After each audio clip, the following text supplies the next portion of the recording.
Bonsoir à tout le monde. Bienvenue Céline. Bienvenue. Je suis heureux de faire cette capsule avec toi sur la constellation familiale et le thème astral, le thème natal.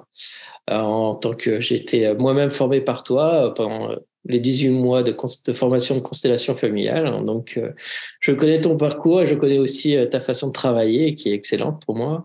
C'est pour ça que j'ai été choisie en tant que formatrice de cette profession-là. Et ce que j'apprécie envers toi aussi, c'est que tu mélanges très bien la constellation familiale et le thème natal.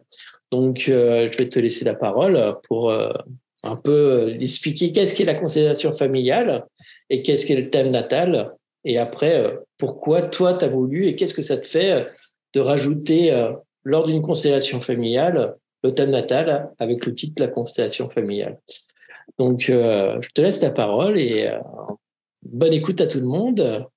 Et après, on posera des questions. On aura, si vous voulez poser des questions, il y aura le chat où vous pourrez lever la main pour répondre, poser des questions à Céline.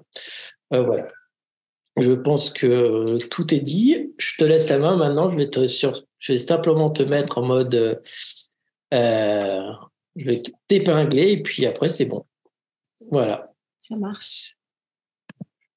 Alors. Tu me dis que c'est bon. C'est bon, tu peux, oui. Hop là. Et bien voilà, bonsoir à tous. Donc, écoutez, je vais quand même vous parler un tout petit peu de mon parcours, pas très longtemps, parce que vous allez trouver ça sur YouTube et vous saurez ce que moi je fais sans aucun problème. Voilà, moi je suis constellatrice familiale depuis 22 ans maintenant. Je forme à la constellation familiale et j'ai rencontré la constellation familiale au détour d'un livre qui s'appelle S'affranchir de la honte de John Bradshaw. Et puis, voilà, je suis tombée amoureuse de l'outil. Alors, qu'est-ce que c'est que la constellation familiale? C'est très, très difficile à décrire parce que c'est un outil qui se vit. Bert Hellinger dirait que c'est phénoménologique. C'est lui qui en est le concepteur de la méthode. Et voilà, c'était un prêtre qui travaillait en Afrique, un missionnaire, et il assistait à des réunions de famille et il voyait que quand il y avait un problème dans une tribu, les personnes mettaient en place le problème, que tout le monde y participait, que tout le monde se trouvait investi du problème et que tout d'un coup s'opérait la guérison. Et donc du coup, il s'est dit c'est drôlement bien ça, on devrait pratiquer ça en Europe. Et à un moment donné, alors je vous le fais romancer, mais il s'est défroqué, il est venu en Europe, il a appris toutes les méthodes qui existent en thérapie, que ce soit le cri primal, que ce soit la Gestalt, que ce soit la PNL. Voilà, il s'est formé, il est devenu psychanalyste et il a mis en place donc cette méthode qui passe par le ressenti. La constellation familiale a une particularité, c'est que déjà ça s'explique pas vraiment. Mais elle réunit à elle toute seule le mental, le corps et l'émotionnel. Et il n'y a pas beaucoup de méthodes aujourd'hui qui permettent ça. De plus, c'est une façon de remettre à leur place chacun des membres de la famille, de créer un équilibre dans la hiérarchie, et puis aussi un équilibre dans le donner et recevoir. Alors, je ne vais pas non plus rentrer dans le détail de la constellation familiale ce soir, parce que c'est pas vraiment le sujet du jour. Je vous invite à aller voir ce qui se passe sur mon YouTube. J'explique beaucoup la place de chacun, pourquoi les époux ne se doivent rien, quelle est la place dans la fratrie, tout ça. Si vous avez des questions après, j'y répondrai avec grand plaisir. Par contre, je voudrais vous parler de mon parcours d'astrothérapeute, parce que j'en parle rarement et je trouve ça un peu dommage et je remercie Supraconscience de me donner la possibilité de le faire ce soir. Et donc, j'étais constellatrice depuis déjà 5-6 ans et j'ai rencontré un astrologue qui s'appelle Frédéric Baudin et qui m'a fait venir à Caen pour faire des constellations familiales. Et ça a été le début d'une grande rencontre parce que il m'a fait mon thème déjà et j'ai été assez bluffée. Et puis ensuite, quand il m'a fait mon thème, j'ai compris certaines choses que je ne comprenais pas avant, qui ont mis du sens. Je me suis formée avec lui et j'ai commencé à animer des stages avec lui. Et je me suis dit, non, mais c'est quand même incroyable, quoi. Dans un thème, on peut tout voir. on peut voir la relation que j'ai avec mon père, c'est-à-dire comment je regarde mon père. Comment était mon père? Quelle image j'en ai de lui, mais aussi qu'est-ce que j'ai reçu de lui? Ou qu'est-ce que je suis censée recevoir de lui? Et la même chose avec ma mère. Comment je regarde ma mère? Et qu'est-ce que je suis censée recevoir de ma mère?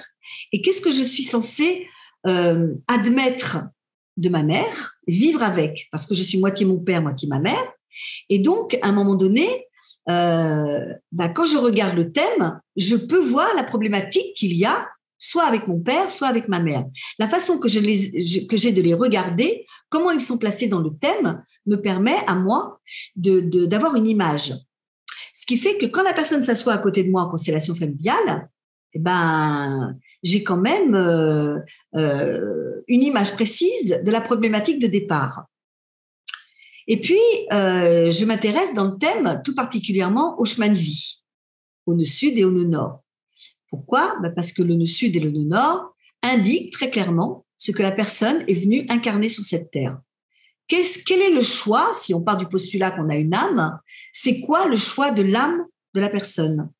Qu'est-ce qu'elle est venue chercher sur cette terre? Et quelle est la direction qu'elle peut prendre si je l'aide? Et donc, j'ai commencé à appliquer ça dans mon cabinet, mais j'ai aussi commencé à appliquer ça dans la constellation. C'est-à-dire que j'ai commencé à demander le thème natal à toutes les personnes qui venaient en constellation. Pourquoi? Eh bien, parce que quand une personne s'assoit à côté de moi en constellation familiale, qu'elle a choisi un sujet, et souvent, au bout de 2 secondes, elle a oublié pourquoi elle venait. On appelle ça une mini-maxi schizophrénique en constellation familiale, parce qu'elle est tellement troublée, tellement émue et et puis elle a peur, elle oublie le sujet de base. Donc, à travers le thème, je peux m'aider à comprendre ce qui anime la personne et je peux l'aider donc à prendre un sujet particulier en constellation familiale. Je peux voir, par exemple, qu'un père a été violent ou qu'il y a des suspicions d'inceste.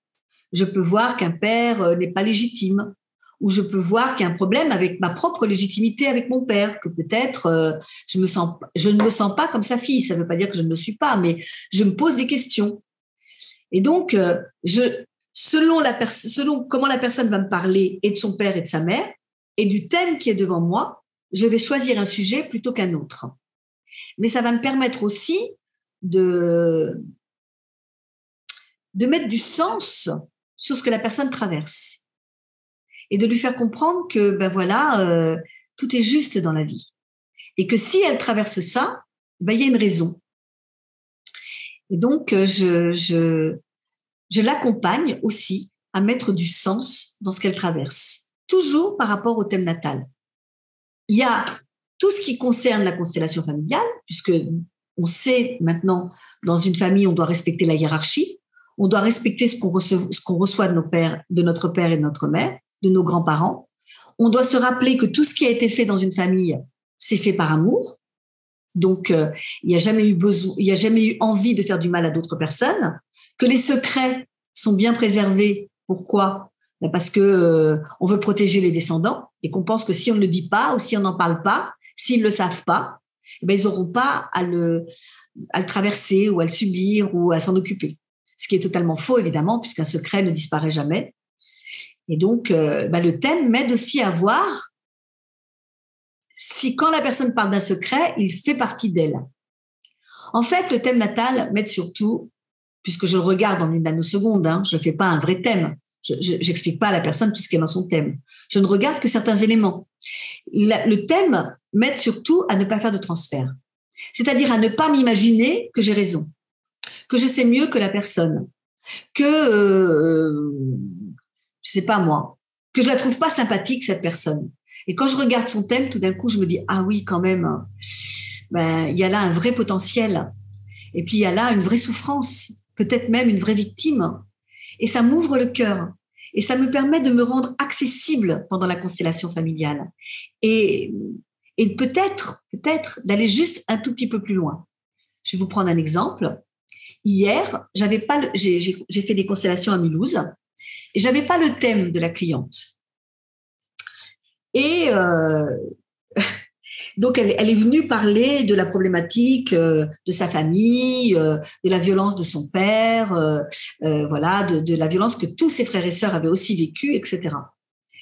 Et je lui ai juste demandé son année de naissance à son père. Et quand elle m'a donné la date de naissance l'année de naissance de son père, je lui ai dit, mais voilà, est-ce qu'il y a une suspicion d'illégitimité? Est-ce qu'il y avait, par exemple, est-ce que ta famille était étrangère? On va commencer comme ça. Elle m'a dit, oui, effectivement, ils ont des origines italiennes. Et j'ai dit, d'accord, mais est-ce qu'il y a une suspicion que le père ne serait pas le père, par exemple, que ton grand-père ne serait pas ton grand-père? Elle me dit, effectivement, mon père ne connaît pas son père. Et donc, vous voyez, ça m'ouvre simplement j'ai accès à une source de renseignements que je n'aurais pas autrement. D'abord, parce que dans une interview de constellation familiale, je n'ai pas beaucoup de temps. J'ai environ 3 minutes et demie pour poser des questions. Ensuite, parce que dans ces questions, c'est des questions qui sont orientées par rapport à la problématique que la personne m'apporte. Et que si je regarde le thème, je vais pouvoir avoir un angle de vue beaucoup plus large. Et donc, c'est pour ça que j'ai décidé d'allier la constellation au thème natal. Et parce que dans le thème, il y a absolument tout. Et comment je regarde mon professionnel, et comment je regarde ma fratrie, hein, les problèmes que j'ai pu ramener en naissant avec une fratrie d'auparavant, et que je revis exactement la même chose dans cette vie-ci. Si j'ai un problème d'exclusion, un problème de vilain petit canard, parce que je me sens différente, parce que je me sens pas acceptée, parce que je me sens pas aimée, parce que mes parents étaient absents, j'ai pas eu de père ou j'ai pas eu de mère, parce que ma mère est morte quand j'étais jeune, ou mon père, mon père est parti de la maison et il est parti avec une autre femme et depuis je l'ai plus jamais vu. Que vous le croyez ou non, cette donnée-là, puisqu'elle est au service de qui je suis, elle figure dans le thème. Et donc, je vais pouvoir vérifier, d'une part, que c'est vrai, non pas que je ne fais pas confiance à la personne qui me dit que son père est parti, hein, mais du coup, ça me renforce dans l'ouverture du cœur. Je suis beaucoup plus accessible à tous les champs d'invisibles qui se trouvent là dans la pièce.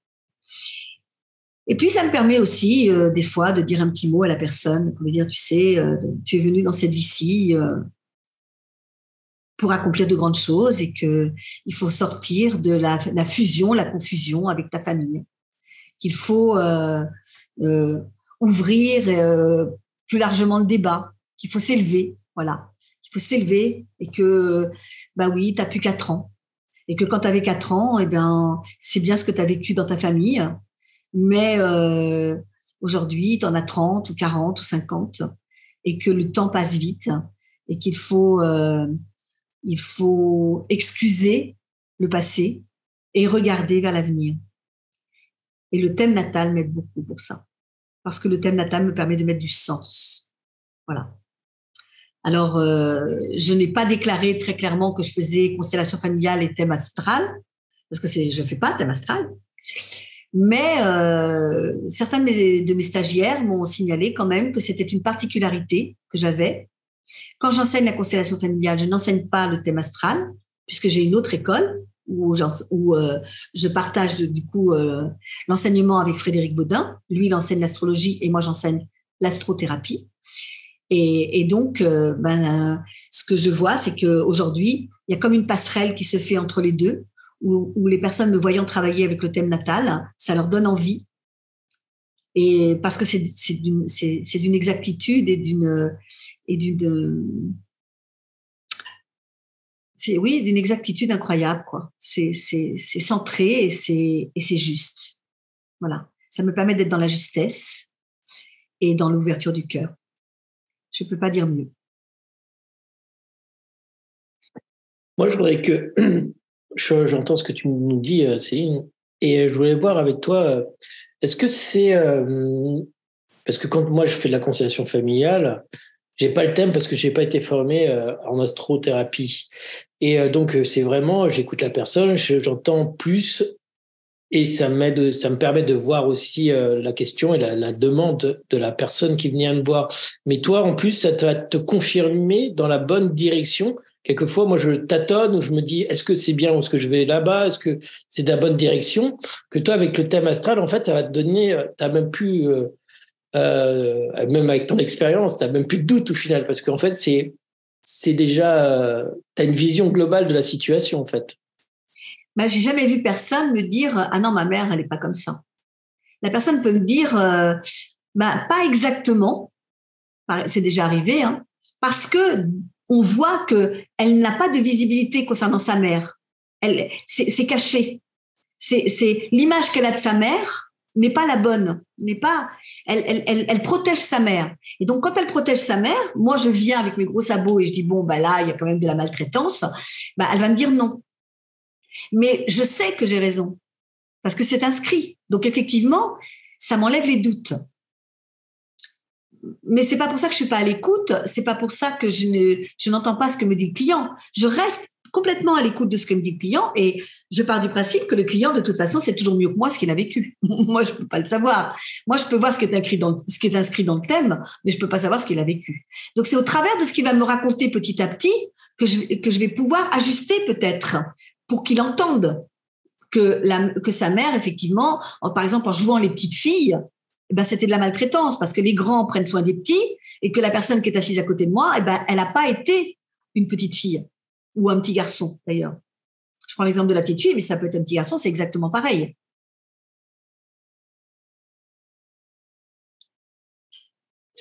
Tout à fait. Donc, au final, c'est juste, ça va permettre de faire une grande analyse, en fait. Hein. Oui, et rapide, parce que j'ai pas beaucoup le temps. C'est-à-dire qu'en fait, je prends le thème et je l'analyse en une nanoseconde. Je ne fais pas un thème natal. On est bien d'accord. Je suis pas l'astrologue qui explique chaque détail du thème.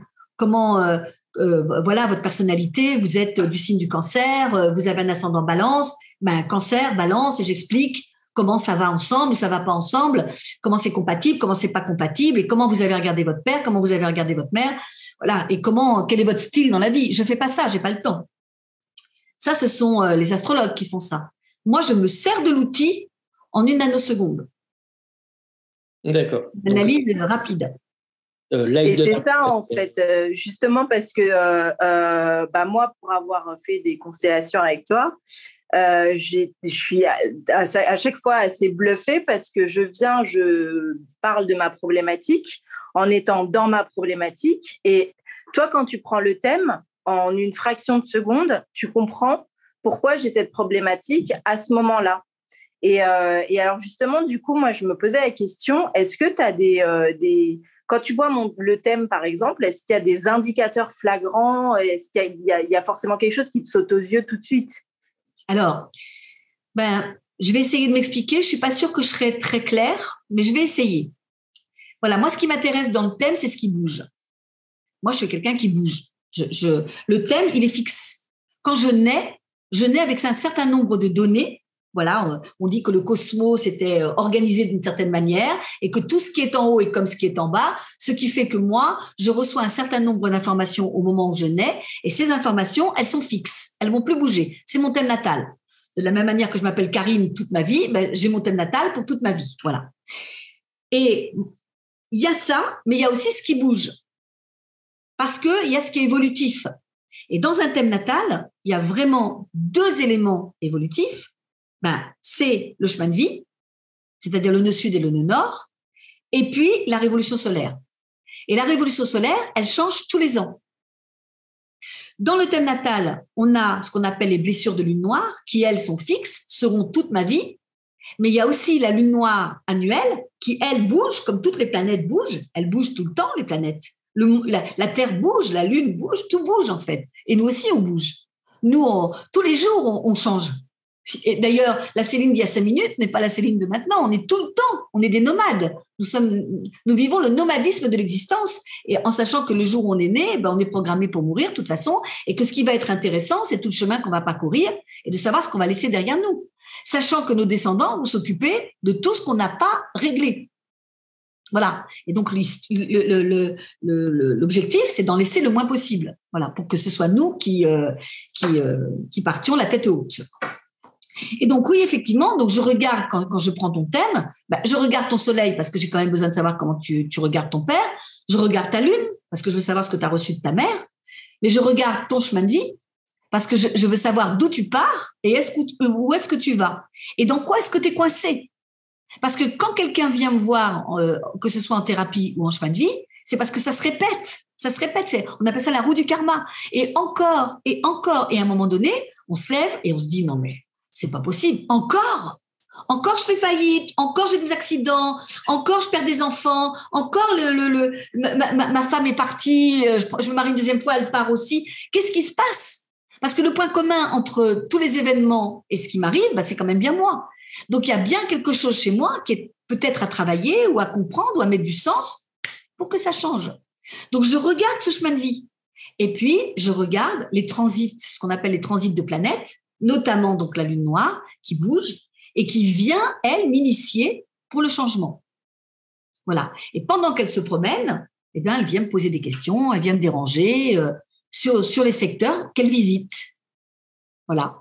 Donc, si la lune noire en ce moment est dans ton secteur professionnel, forcément, tu es en train de te poser des questions sur ton professionnel.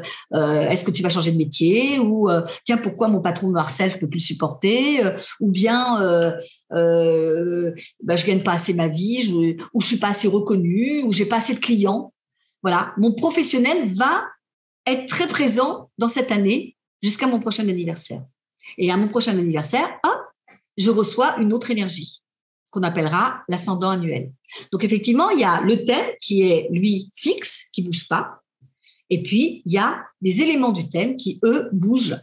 Et moi, quand je te reçois en constellation familiale, je regarde ce qui bouge, pas ce qui est fixe. Principalement, puisque j'ai dit que je regardais le soleil et la lune. Le soleil et la lune sont fixes. Et comme la constellation permet de retrouver un mouvement et non d'être figé, refaire circuler l'amour dans le sein de la fratrie, donc ça équilibre en fait. Exactement. Et je peux savoir aussi si c'est le moment ou pas. Et puis je peux savoir pourquoi tout d'un coup tu travailles ton frère ou ta sœur, ou pourquoi tout d'un coup tu fais une fixette sur ta mère, ou bien pourquoi tu fais une fixette sur le travail ou sur l'argent ou sur les enfants, parce que il y a une opportunité qui se présente et cette opportunité-là, c'est le moment de la travailler. Et ça tombe bien, j'ai le thème. Donc, ça vraiment, ça te fait, ça te met une loupe exactement où il faut aller chercher. C'est la loupe, en fait. Mais ceci dit, quand je n'ai pas le thème, je travaille quand même. Il y a des gens qui viennent sans thème. Quand je fais de la constellation familiale, je fais de la constellation familiale, je ne fais pas d'astrologie. J'ai des ateliers où je travaille sur le chemin de vie. J'ai des ateliers où je travaille sur les blessures, ou sur l'argent, par exemple, ou sur le couple. Mais quand je suis en constellation familiale, je travaille en constellation familiale, aider du couple, aider de n'importe quoi, aider de... C'est ça. Ouais.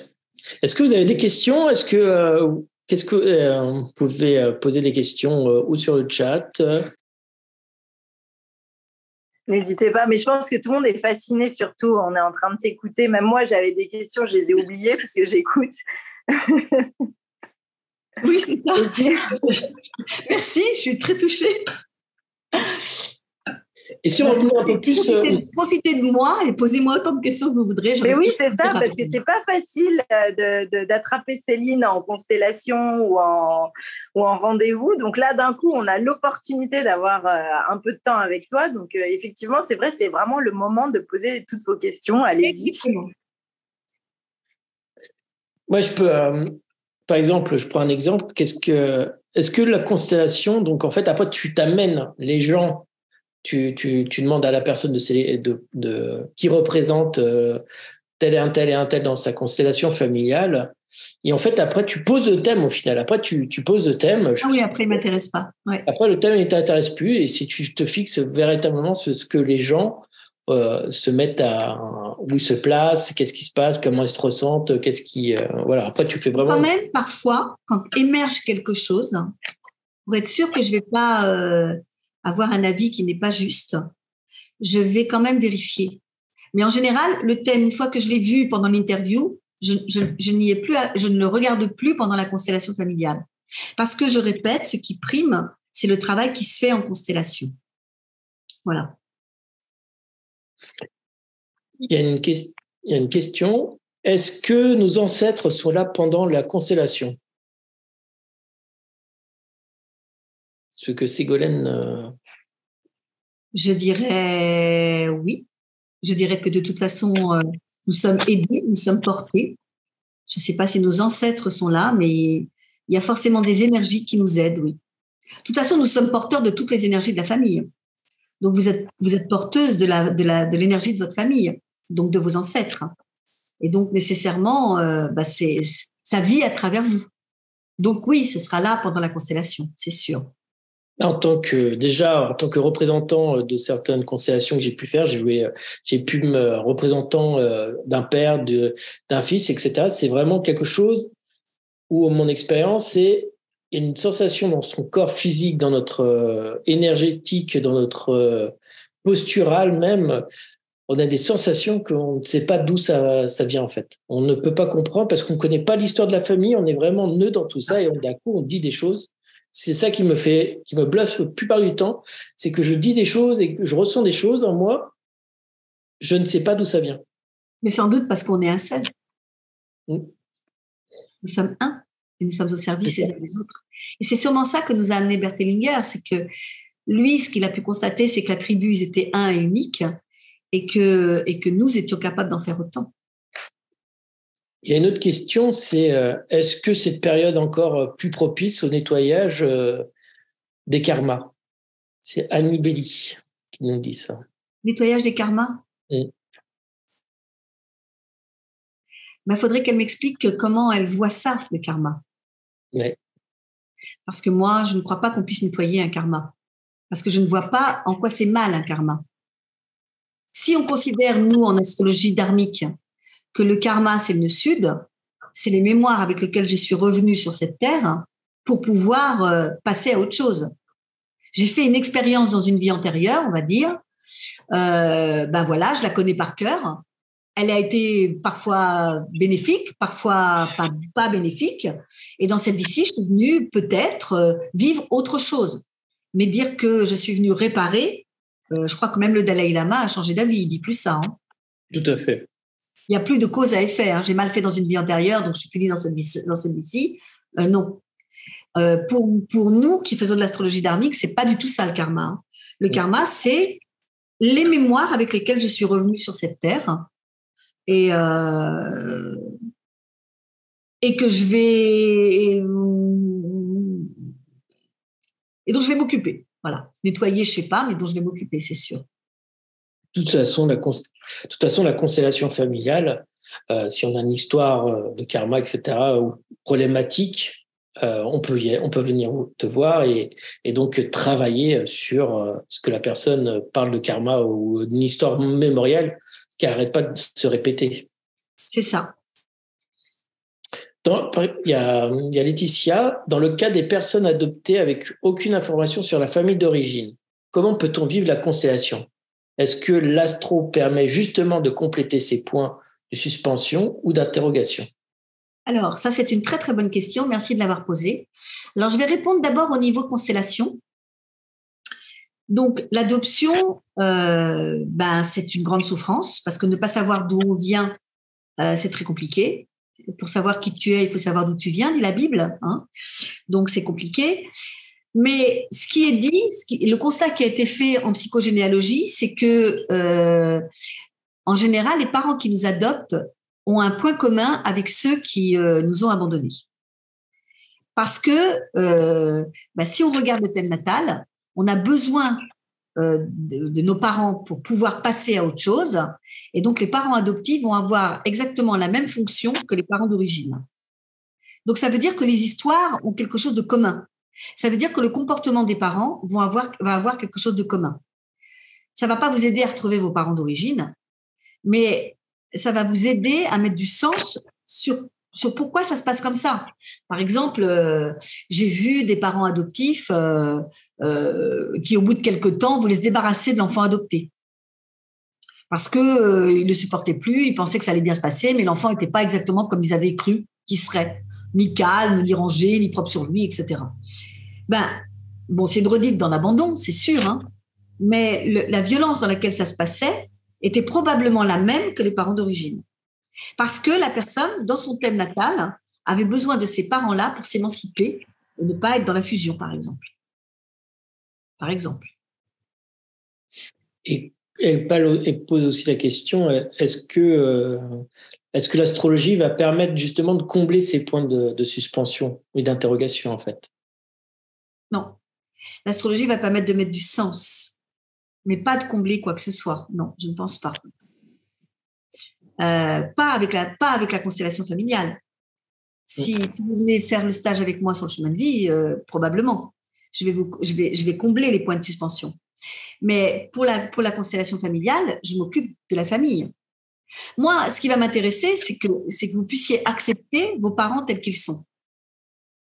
De non plus les juger ou de considérer que vous n'avez pas les parents que vous deviez avoir, mais bien de comprendre que ces parents-là, ils sont très utiles à l'adulte que vous devez devenir. Parce que vous n'êtes pas responsable de l'enfance que vous avez eue, mais vous êtes responsable de l'adulte que vous êtes. À tout moment, vous pouvez changer votre vision du monde. C'est vous qui en êtes responsable. Et donc ça peut se changer à tout moment. Ce que je vous souhaite. Parce qu'être en colère contre ses parents, ça prend beaucoup d'énergie. Mais ce qu'elle dit, c'est mes responsables, ce que l'on devient et ce que l'on choisit d'incarner, en fait. Hein, c'est ça, la suite. C'est ça. De ce qu'on devient, mais ce qu'on va choisir d'incarner, si tout va bien, c'est inscrit dans le thème. Donc, d'où l'utilité du thème. Ou pas, mais de toute façon, avec ou sans thème, comme dit mon collègue Frédéric, on vit très bien sans l'astrologie. Tout à fait. Parce que de toute façon, c'est inscrit, on ira. Alors après, il y a toute l'histoire de la détermination, déterminé, pas déterminé. Ce qui est déterminé, c'est le moment où je suis née. Ce qui n'est pas déterminé, c'est comment je vais réaliser mon chemin. Le comment, je ne sais pas. C'est pas inscrit. Mais que j'ai un chemin, ça, c'est sûr.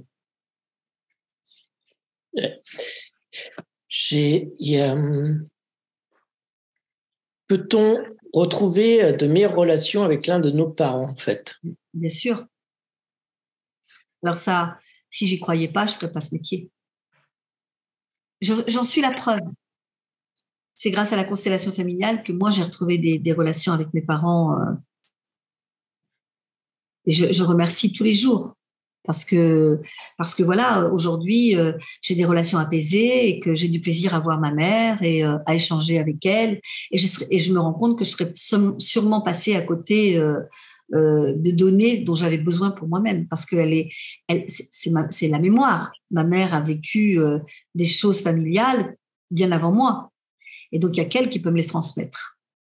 Donc oui, on peut tout à fait apaiser une relation à ses parents. Le tout, c'est de s'incliner.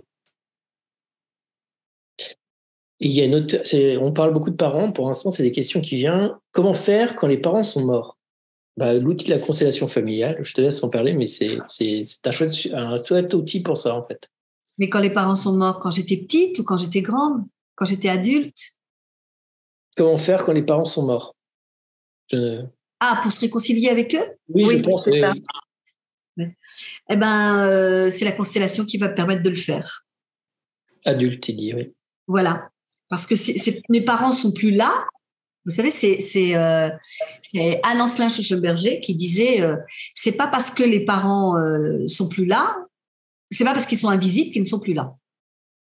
Voilà, Françoise Dolto disait ça aussi. C'est pas parce que les parents sont invisibles qu'ils ne sont plus là. D'abord, mes parents vivent à travers moi.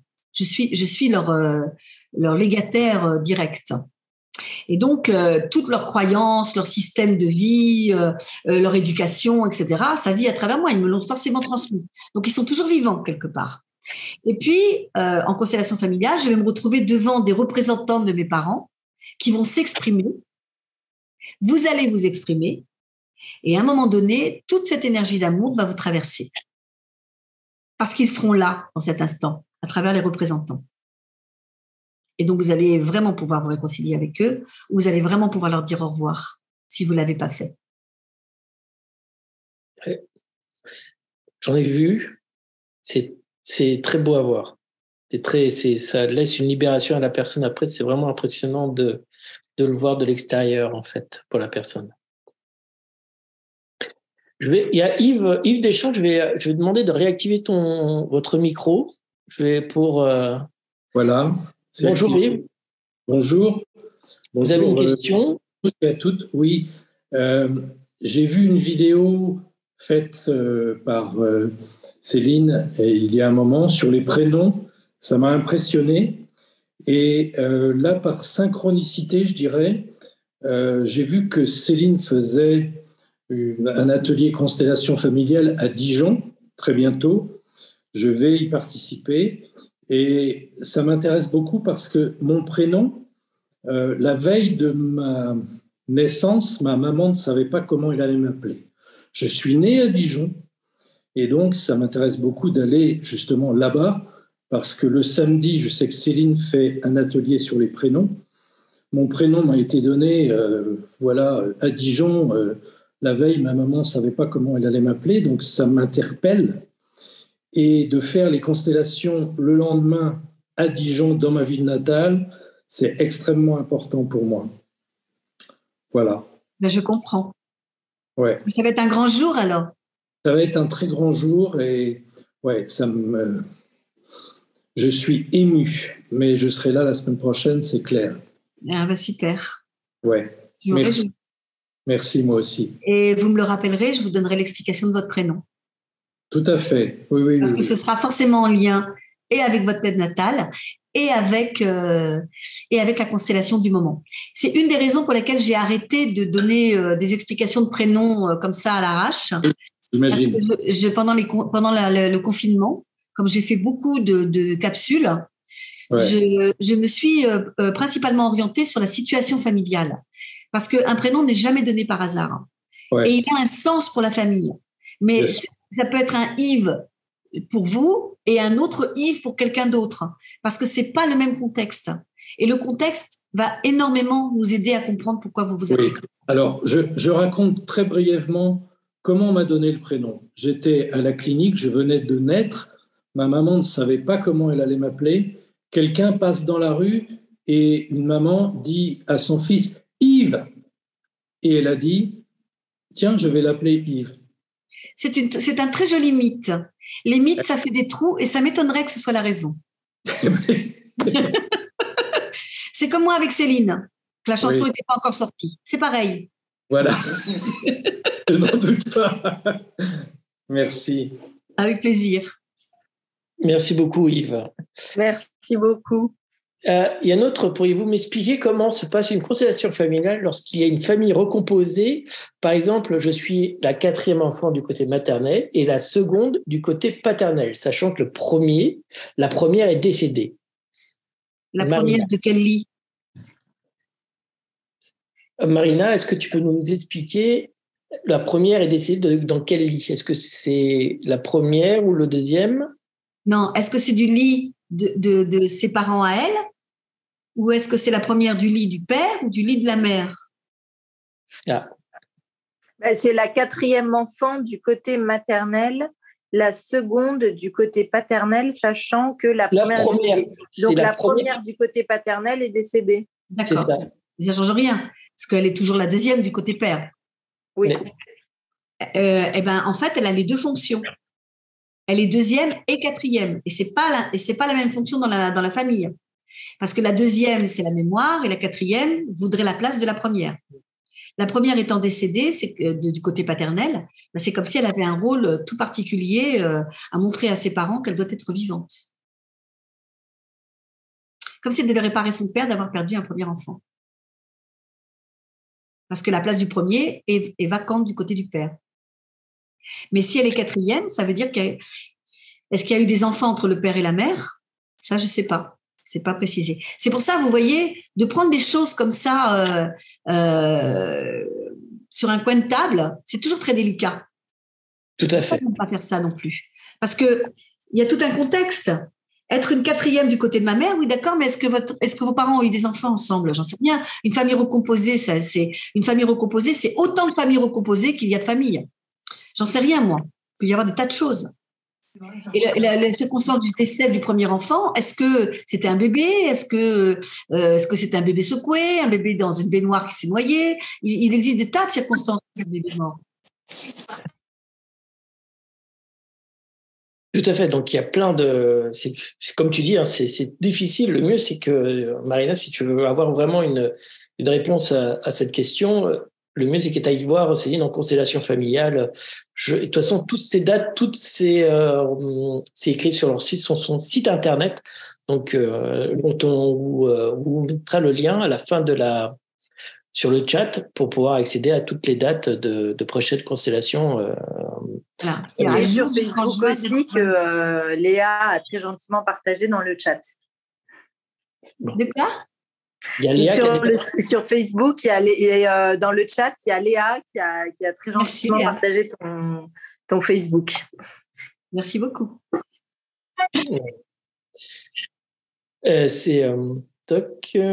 Une constellation, c'est bien, mais vu ce que les constellés peuvent apprendre lors de la constellation, comment est suivi le constellé après la constellation? Que doit faire le constellé? Alors, la constellation familiale, c'est un outil thérapeutique. Et c'est un outil qui travaille sur l'énergie et pas sur le mental. Comme je l'ai dit, c'est un outil qui réunit le mental, le corps et l'esprit. Et l'émotionnel, donc. Quand une constellation est terminée, elle est terminée. Elle ne peut pas être commentée, on ne peut pas revenir dessus et on ne peut pas chercher à comprendre ce qui s'est passé. Moins vous comprenez ce qui s'est passé, et mieux le constellateur a travaillé. Parce que la constellation va faire changer de point de vue. Donc déjà, c'est énorme. Parce que si je crois que mon père, je sais pas moi, que mon père, qu'est-ce que ça pourrait être? Mon père, j'ai pas d'idée tout à coup, mais si je crois que voilà, mon père m'aimait pas, par exemple, et que en constellation familiale, tout d'un coup, il se révèle que c'est pas parce qu'il m'aimait pas, mais c'est parce que lui n'a pas pu être le fils de son père. Donc il ne sait pas être le père de son fils. Ça change tout. Le point de vue, tout d'un coup, sur mon père, change. Est-ce que ça a besoin après d'être vu en thérapie? Non. Parce que la thérapie, si vous êtes en thérapie, vous y restez. Mais l'outil thérapeutique qu'est la constellation familiale permet d'avancer beaucoup plus vite, permet de mettre de l'ordre, permet de mettre de la lumière et refaire circuler l'amour sans avoir besoin absolument de revenir dessus.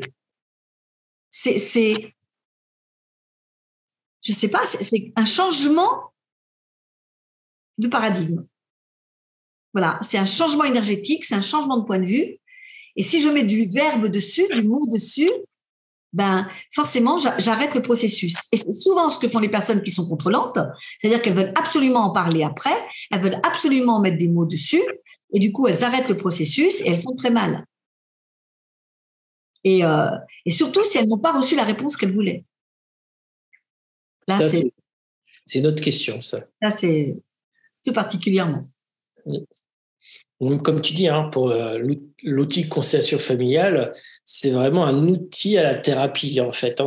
D'un coup, on arrive en thérapie, on est un peu bloqué sur quelque chose, un événement ou une réflexion qu'on a sur nos parents, sur notre vie. Exactement. L'outil de la constellation familiale va permettre de mettre, pour moi, je dis, des éclairages et refaire circuler ce lien, l'amour qu'il y a dans la fratrie ou dans le problématique. Tout à fait. Donc, est-ce que vous avez... Oui, puis c'est assez impressionnant parce que ça va vite. Et après, on n'a pas forcément besoin d'être suivi particulièrement.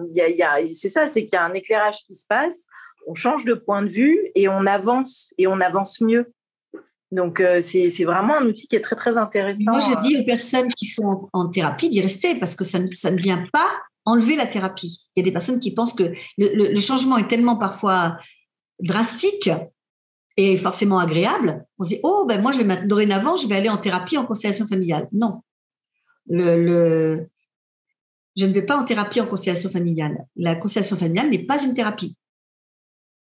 Je le dis et le redis, c'est une façon de travailler sur soi différente, qui amène des éclairages différents. Et peut-être que si j'apprends à regarder mon père différemment, eh ben ma vie va changer. Parce que j'ai une blessure narcissique concernant mon père, qui ne m'a jamais regardé, qui ne m'a jamais vu, qui ne m'a jamais aimé. Et tout d'un coup, je m'aperçois que c'est pas vrai. Il m'a très bien vu, il m'a très bien aimé. Une maman qui perd son enfant, les autres enfants qui vont venir après, elle va pas ouvrir son cœur. Elle va avoir peur qu'il meure. Elle va avoir peur d'être une mauvaise mère, d'être toxique. Voilà. Et du coup, la relation avec la mère et l'enfant va être très compliquée. Et on arrive à l'âge adulte et on dit ma mère m'aimait pas. Et on s'aperçoit en constellation que c'est pas du tout ça. Ma mère m'aimait trop.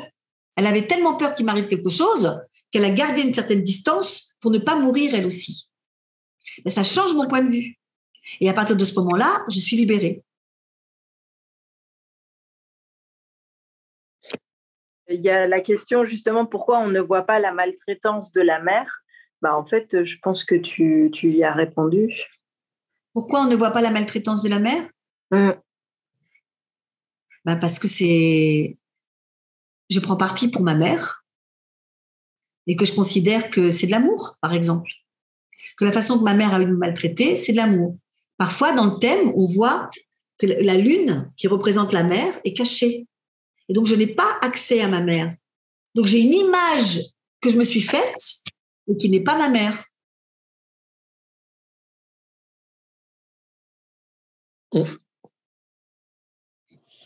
Absolument. Et alors, j'avais vu qu'il y avait des questions sur la psychogénéalogie. J'essaie de remonter un petit peu. Que pensez-vous de la psychogénéalogie? Désolé. Et puis, le lien aussi entre la constellation familiale et la psychogénéalogie ou le transgénérationnel. Waouh, ça, c'est une question. La psychogénéalogie, ça permet...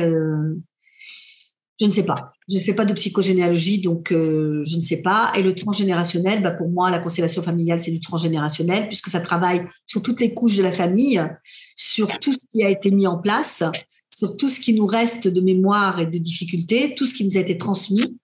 Donc, pour moi, c'est du transgénérationnel. Après, il y a différentes façons de représenter le transgénérationnel. Ça peut être par un arbre généalogique, comme en psychogénéalogie.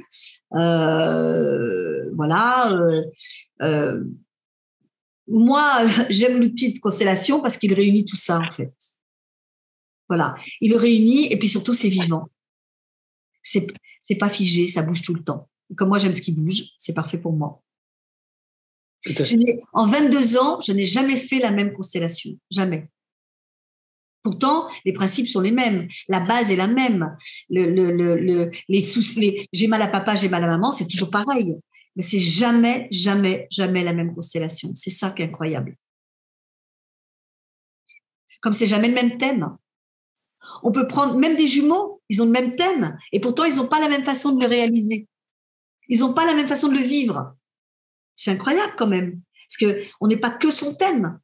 On est multipasse. On est tellement riche. On est tellement multiple-dimensionnel. Voilà, on est tellement multidimensionnel. On est tellement le tout. Voilà, on est le cosmos. On est des petits cosmos. Tout se manifeste là. C'est juste incroyable, quoi. Tout se manifeste à travers nous. Mais ça se manifeste à travers le thème. On peut voir où en était le cosmos quand on est né, et aussi, voilà, avec tout ce qui bouge, comment je m'adapte en permanence. Incroyable. Voilà.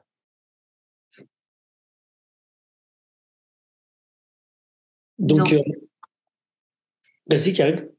Non, c'est juste, il y avait une question là extrêmement concrète qui était est-ce qu'il y a une date de prévue vers Aix-Marseille?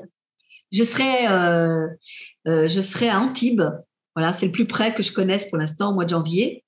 Mais je ne serai pas. J'ai essayé de travailler à Marseille, mais j'ai pas de relais. Donc, comme j'ai personne pour m'organiser, c'est très compliqué. Mais je désespère pas. J'aimerais bien travailler à Marseille. Surtout que Marseille, c'est le berceau de toutes les identités possibles et imaginables. Marseille a été traversée par des tas de pays et d'origines, et c'est juste du bonheur. J'adorerais. Donc, en fait, tu recherches des gens pour organiser des stages. Oui, si quelqu'un avait envie de me faire venir à Marseille, je viendrais volontiers. Voilà. Qu'il m'écrive, comment on dit maintenant, qu'il m'écrive en MP. C'est ça. Il y a une personne qui dit, est-ce que la formation d'astrothérapie se fait qu'en présentiel? Alors, elle va se faire à Mulhouse l'année prochaine, début 2024. Et il y aura une partie en présentiel et une partie en visio. D'accord. On ne pourra pas se déplacer de Nantes en permanence. D'abord parce que je le fais cette année pour la formation de constellation familiale. Et je vois la fatigue qui va avec. Donc, on fera tous les cours dont qui n'ont pas besoin d'être en présentiel se feront à distance. D'accord. Donc, en fait, s'il y a une personne qui t'invite à La Réunion pour faire des constellations familiales, tu es d'accord? Oui, j'ai déjà dit que oui. Bon. Déjà dit, ça ne s'est pas fait, mais j'ai déjà dit que je viendrai volontiers. D'accord. Moi, j'envoie une perche à quelqu'un que je connais qui est. D'accord. Qui a l'air ravi, qui a répondu très, très bonne nouvelle. Donc, voilà. Il peut y avoir une invitation bientôt. Après, il y a une question que je trouvais assez intéressante. Est-ce que la constellation se fait obligatoirement en présentiel ou est-ce que c'est possible de le faire en virtuel? Depuis le confinement, il y a eu un éclatement de gens tout d'un coup qui se sont mis à faire de la constellation à distance. Moi, je m'y refuse. Je serais millionnaire aujourd'hui, parce que le nombre de demandes que j'ai eues par jour, sincèrement, j'aurais pu. J'étais chez moi, j'étais confinée comme tout le monde. En plus, j'ai eu un Covid très long et vraiment assez grave. Donc, j'aurais pu travailler de chez moi et faire de la constellation. Moi, pendant le confinement, ce qui m'a le plus manqué, c'est le rapport aux gens. Même si souvent les gens pensent que je suis dure, trop directe, etc. Ça m'a manqué. J'ai besoin de l'humain. Moi, je sais pas faire son humain. D'ailleurs, c'est ça qui me motive dans la vie.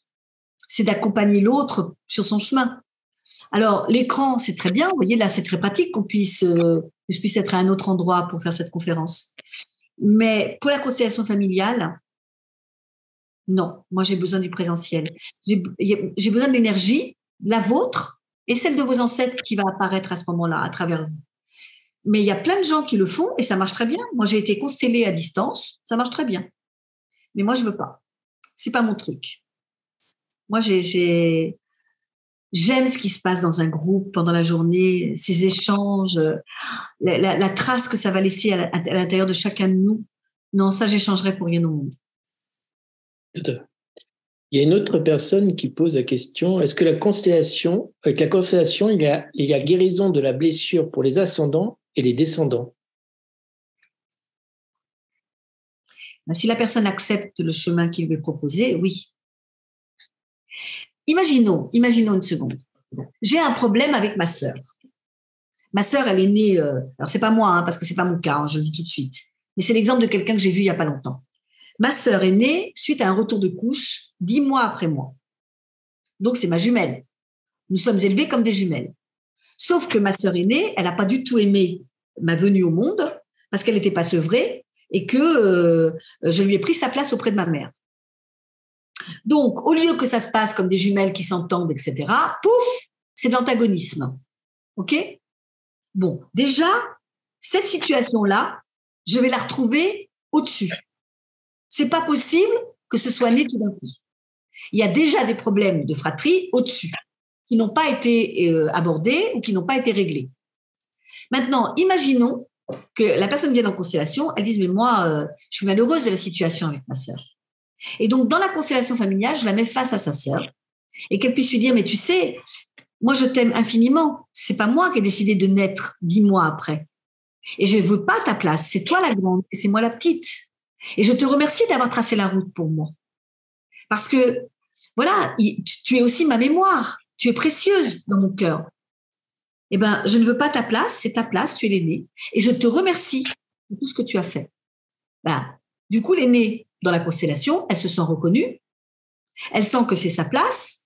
Et quelque chose là, énergétiquement, va changer. Ça arrête toutes les guéguerres de fratrie qu'il y a depuis des décennies. De fratrie en fratrie.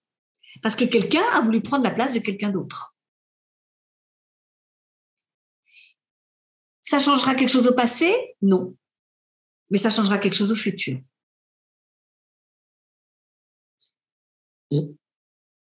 Ça remet de l'équilibre. Ça refait circuler l'amour. Et quand l'amour circule, il n'y a plus de problème. C'est ça. Voilà. Il y a une autre question qui est posée. Est-ce que les enfants peuvent faire des constellations familiales? Pas du tout. En tout cas, pas chez moi. Moi, j'ai vu qu'il y a des constellateurs qui le font. Bert Hellinger était absolument contre le fait de consteller des enfants, parce qu'un enfant, il n'a aucun discernement. Il ne fait pas la différence entre la réalité et ce qu'il croit être la réalité. Et donc, il n'est pas du tout apte à faire des constellations familiales. Et puis, je considère, moi, qu'un enfant n'a pas de problème. Que le problème de l'enfant, c'est toujours, ça vient des parents. Papa, maman, plutôt moi que toi. Je le fais par amour, je le porte pour vous.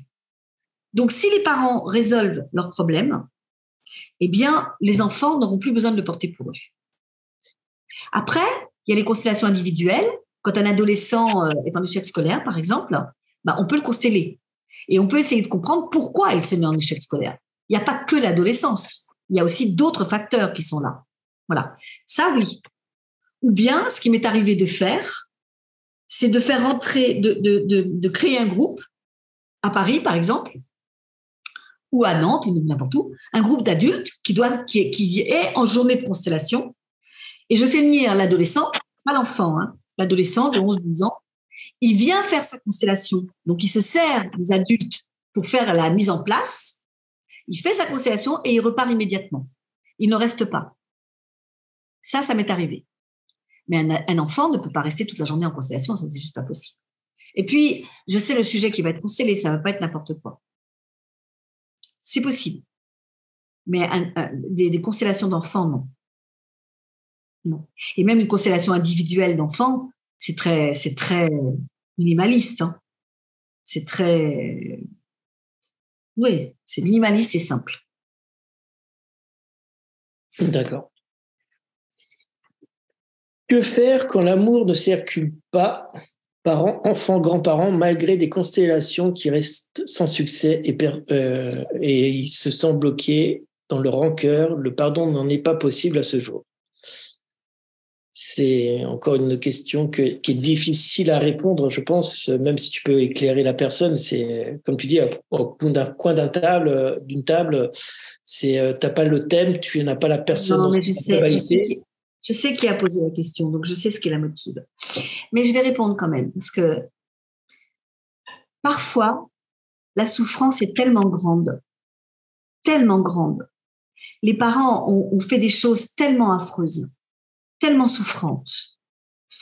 Et je prends souvent l'exemple de cet enfant au placard, qui a écrit un livre qui s'appelle L'enfant au placard, et que la mère enfermait dans un placard, et qu'elle frappait avec ses chaussures à talons à aiguilles, et que le gamin, il a été trouvé par les pompiers complètement recroquevillé, complètement décharné parce que la mère lui donnait pas à manger, etc. Et quand il est sorti du placard, il a repris sa taille, ça a pris un certain temps, etc. Et quand il a écrit son livre, les journalistes l'ont interrogé, mais comment vous pouvez écrire un livre où à la fin vous dites que vous aimez votre mère? Eh bien, parce qu'il répond, parce que c'est la seule mère que j'ai eue, et c'est ma mère, et je l'aime. Ce qu'elle a fait n'a rien à voir avec ce qu'elle est. Pour accepter ça, parfois, c'est pas possible. Et parce que c'est pas possible, ça se bloque et l'amour ne peut pas circuler. Tout simplement. C'est bloqué à un niveau, malgré les constellations familiales, la personne n'est pas dans la possibilité de lâcher sa souffrance.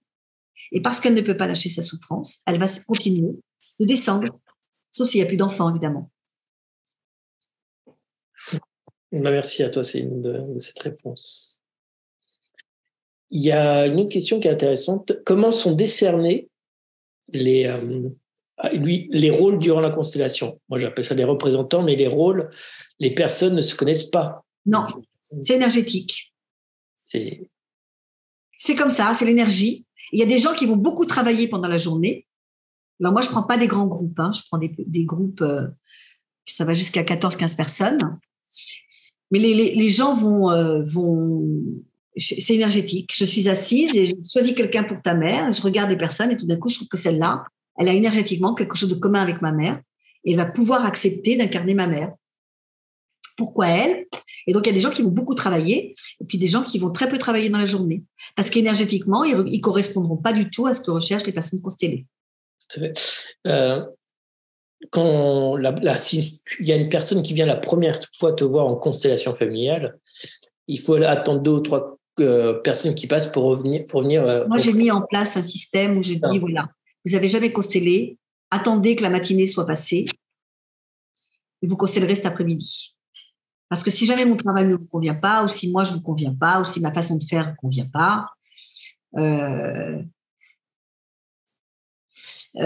comme ça, vous pourrez décider de ne pas consteller. Soit vous restez en tant que représentant, soit vous partez. Parce on a une idée de ce que c'est que la constellation familiale et parfois on se dit non, c'est pas ça. Surtout quand on a vu le chemin de l'Olivier. Ah ben justement, ça c'était une question, le chemin de l'Olivier, parce que c'est une série qui parle de constellation familiale. Non, c'est pas une série qui parle de constellation familiale. C'est une série qui parle d'une histoire familiale, avec trois filles qui ont vécu chacun quelque chose. Et dedans, il y a l'intervention d'un gourou qui constelle d'une certaine manière, magique, puisqu'il guérit le cancer de l'une, il guérit les blessures d'amour de l'autre, enfin bref, voilà. C'est pas ma conception de la constellation familiale. Les constellateurs ont beaucoup de gratitude, parce qu'évidemment, ça a éveillé beaucoup de personnes en se disant « Waouh, c'est super magique ». Mais non, c'est pas comme ça, ça marche pas comme ça. Mais même aujourd'hui, avec tout ce qui se passe au niveau de la chasse aux sorcières, n'est-ce pas, il nous est fortement recommandé de faire très attention à ce qu'on dit, à ce qu'on fait. Et moi, je n'irai pas dire que je vais guérir un cancer avec une constellation familiale. Ça, c'est pas possible. De toute façon, je le crois pas. Alors, je peux pas le dire. Je ne crois pas. Moi, ce que je crois, c'est que je peux changer de point de vue. Ça, oui. Et d'ailleurs, dans le chemin de l'Olivier, à un moment donné, il a fait changer de point de vue parce qu'elle est complètement sceptique. Il y a une des héroïnes qui est complètement sceptique et qui ne croit pas du tout à ce travail-là. Et c'est la partie de la série que j'aime le plus. Parce que être sceptique, quelle bonne idée. Ne pas accorder tout son crédit à un constellateur ou un thérapeute, ça s'appelle la liberté d'être. Mais de dire qu'on va guérir un cancer ou je ne sais quoi, non, ça c'est dangereux, vous voyez, par exemple. C'est pas du tout l'objectif de la constellation familiale. Je ne crois pas, en tout cas. Est-ce que existe-t-il une personne qui dit est-ce que vous constellez aussi avec les Playmobil? Je constelle avec les Playmobil les enfants, pas les adultes.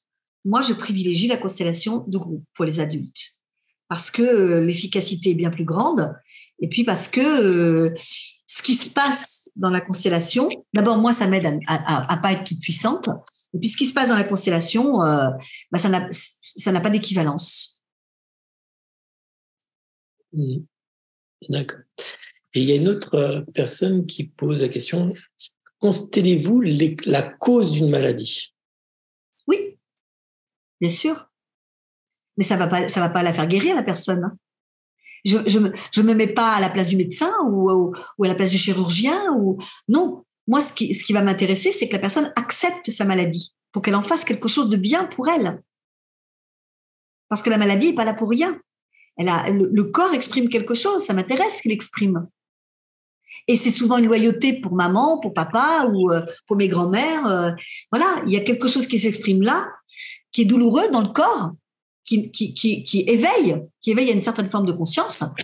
Et moi, ça m'intéresse, oui, de travailler dessus, bien sûr. En fait, pour moi, à un moment donné, d'ailleurs, j'ai animé avec Frédéric un stage qui s'appelait Constellation et les maladies. Donc lui, il expliquait la cause de la maladie astrologiquement, et moi, j'expliquais, je constellais la maladie pour elle devienne un cadeau et non plus un fardeau. Puisque moi, je crois profondément que la vérité libère et que quand on met du sens, on n'est plus victime.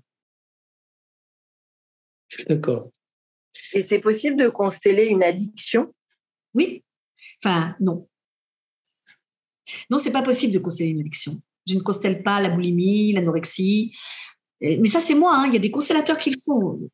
Croyez-moi, il y a beaucoup de gens qui constellent tout. Moi, non. Je ne constelle pas le tabac, par exemple. Ou les drogues, ou le sucre. Ça ne sert à rien. Il y a une raison pour laquelle c'est fait. Si je constelle et que je me dis je vais guérir la personne, ou elle va sortir de son addiction, c'est que je serai toute puissante. Ce n'est pas le cas. La personne, elle fume, elle boit pour des raisons psychologiques. C'est pas à moi de m'en mêler. Mais du coup, par contre, la cause d'une addiction, elle peut être un lien avec un parent toxique ou une loyauté envers un ancêtre. Ça, il faut sceller, mais pas l'addiction. Ouais. Mais c'est important de remettre les mots comme ça pour que ça soit clair. Parce que c'est pas magique, mais il y a toujours une cause derrière. C'est pas magique, mais c'est pas magique, mais c'est tellement humain. Nous sommes tellement incroyables. Là, d'un coup, ça c'est beaucoup. C'est dans le chat, ça a beaucoup parlé d'un coup. Lorsque vous conseillez, vous remontez aux générations maternelles et paternelles. Oui. Il y a autre chose? Non. Il y a d'autres possibilités? Non. Je pense que la personne, est-ce que tu remontes à N plus combien? Tu peux remonter à combien de générations? Ça dépend, parce que pour une cause de schizophrénie, je suis remontée à 11 générations. Je reviens, je vais chercher de l'eau si ça ne vous dérange pas. Il n'y a pas de souci. Donc, 11 générations, voilà. Ça dépend. En général, je prends 3-4 générations, pas plus, comme pour un génogramme.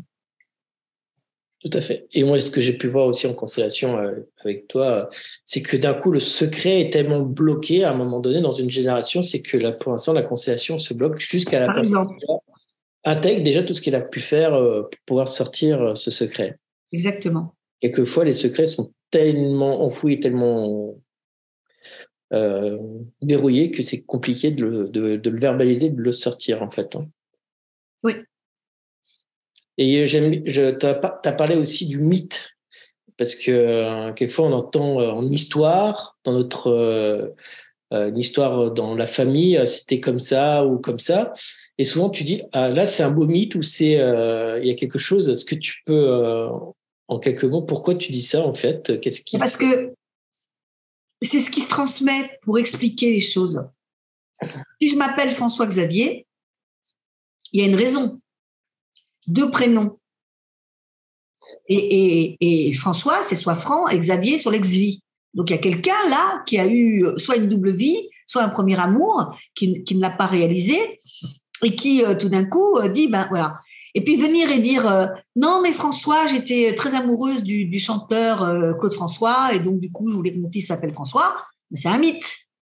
Parce que François, il n'y a pas amoureux de Claude François. C'est autre chose. Donc, c'est une histoire. L'histoire qui se raconte, le problème, c'est que cette histoire qui se raconte, personne n'y croit, mais tout le monde la nourrit. Parce que, puis alors, avec la venue des nouveaux prénoms, là, il y a tellement de prénoms délirants. Et quand on demande aux parents, on dit « Ah, je l'ai créé ». Ben, si tu l'as créé, c'est encore pire que de prendre un prénom qui existe déjà. Parce que tu avais bien une intention au moment où tu l'as créé, ce prénom. Donc, ce prénom, il porte tous tes secrets. Et c'est ton enfant qui va devoir le porter pour toi. Puisque nous ne choisissons pas nos prénoms et que le prénom qui nous est donné par nos parents nous indique très clairement ce qu'ils attendent de nous.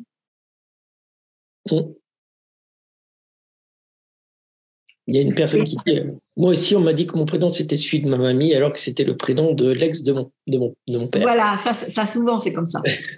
Ça, c'est là, je la vois régulièrement. Voilà. Ouais. Donc, ça veut dire qu'au début, quand cette personne a porté ce prénom, elle a bien adhéré à l'histoire qui se raconte sur la grand-mère, puis à un moment donné, elle a dû se poser des questions. Elle a dû se dire, mais pourquoi je m'appelle comme ça? Ça ne va pas.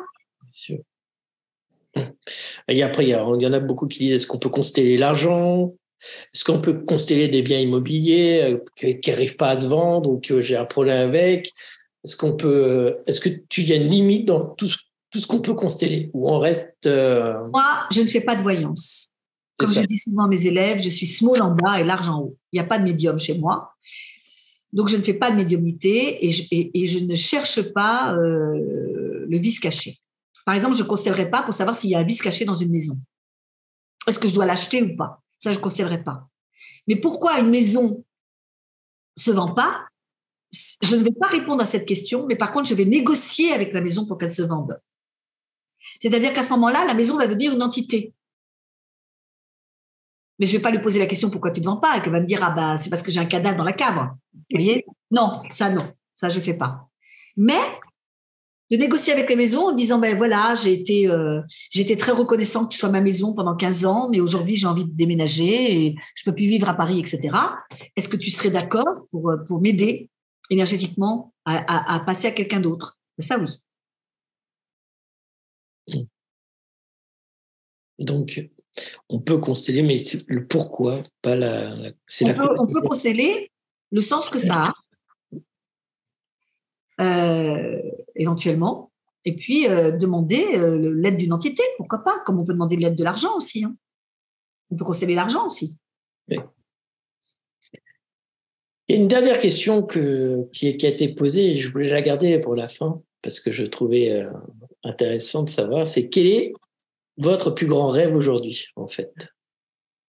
Le mien? Oui. Oui. Oui, le tien.